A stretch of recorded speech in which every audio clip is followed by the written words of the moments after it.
कई बार जब हमारे घर में कोई बैगर आता है, मान लो वो पहली बार आता है, तो ऑनेस्टली आप अपनी पोजीशन देखिए, अपनी फीलिंग्स देखिए। आपका उसको कुछ भी देने को मन करता है, आपको लगता है कि उसकी हेल्प करनी चाहिए, उसकी मदद करनी चाहिए, और आप उसको कुछ अपने हिसाब से दे भी देते हो, जैसा भी आपको ठीक लगता है। कई बार हम लोग खाने के लिए देते हैं, कई बार हम उनको कुछ पैसे दे देते हैं और वो चला जाता है। और हम लोग भगवान का शुक्र अदा करते हैं कि उसने हमें मौका दिया कि हम किसी का अच्छा कर सकें। और दूसरे दिन क्या होता है, सेम बैगर फिर आ जाता है। और कहीं ना कहीं हम सब लोगों में एक इंस्टिंक्ट होती है, जो एक छुपी हुई फीलिंग होती है। हम लोग कुछ ना कुछ उससे एक्सपेक्ट करते हैं, एटलीस्ट वो थैंक यू ज़रूर करे, शुक्रिया ज़रूर करे, लेकिन उसकी तरफ से कोई थैंक यू नहीं होता। और वो फिर वो उसी ढंग से जैसे पहले दिन उसने मांगना शुरू किया था, फिर मांगना शुरू कर देता है।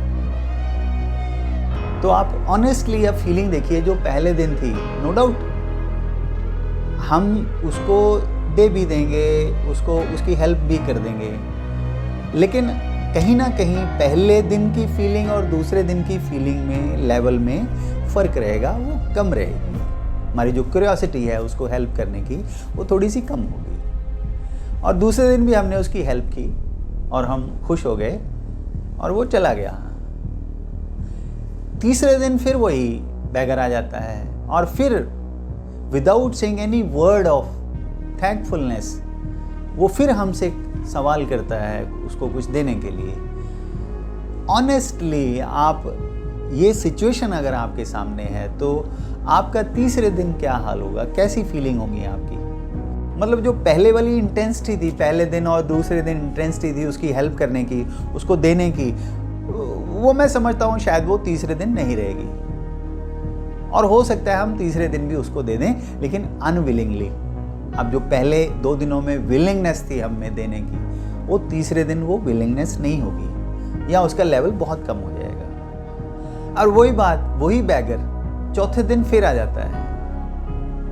तो अब तो शायद हो सकता है मेरे जैसे आदमी उसको शायद कुछ भी ना दें, और उसको हो सकता है ना उसको कोई गलत वर्ड बोलूं, लेकिन बगैर गलत वर्ड बोले भी उसको वापस भेज दूं बगैर कुछ दिए।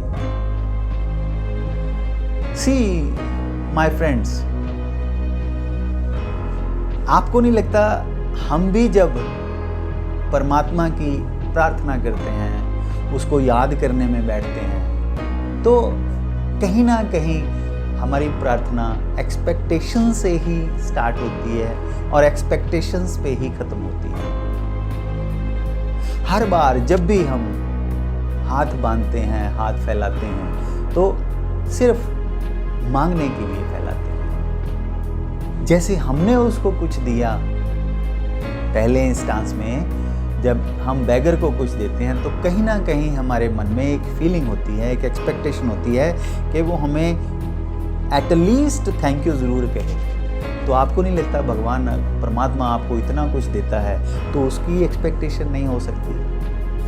आप एटलीस्ट थैंक यू तो कर सकते हैं।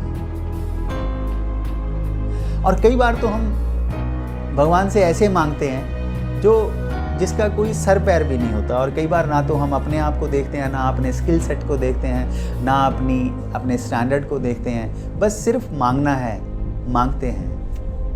इसके रिलेटेड एक जोक भी है जो मैं अक्सर सुनाया करता हूँ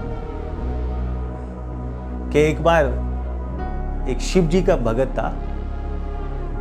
वो हर रोज रात को सपने में शिव जी को मान के उनको ये कंप्लेंट किया करता था कि शिव जी मेरी लॉटरी निकाल दो, मेरी लॉटरी निकाल दो।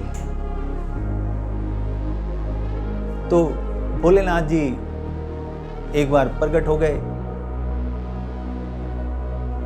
और उसको सोते में से उठाया और उसके सबसे पहले तो एक थप्पड़ लगाया, फिर उसको बोला कि लॉटरी तो मैं निकाल दूं, तू अपना पहले लॉटरी का टिकट तो खरीद ले। तो क्या हम जब भी भगवान से कुछ मांगते हैं या कुछ इच्छा रखते हैं, तो क्या हम लॉटरी का टिकट जेब में रख के इच्छा करते हैं?